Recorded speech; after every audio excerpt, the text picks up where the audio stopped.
নমস্কার। যাদের অর্থের জন্য সম্মান নষ্ট হচ্ছে,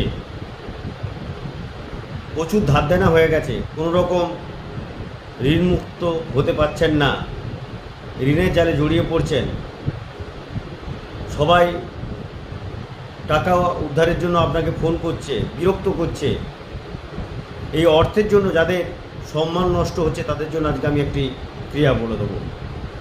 এই ক্রিয়াটি করবেন যে কোনো শুক্লপক্ষের রবিবার করবেন, যে কোনো শুক্লপক্ষের রবিবার করবেন। কি করবেন? যে কোনো বেলগাছের একটি শিকড় কেটে নেবেন, 1 আঙুলের মতো একটি শিকড় নিয়ে নেবেন, নিয়ে ওটা আপনি সাদা সুতোয় বেঁধে, ভালো করে ধুয়ে সাদা সুতোয় বেঁধে আপনি আপনার মানি পার্সে বা আপনি আপনার পকেটে রেখে দিতে পারেন। দেখবেন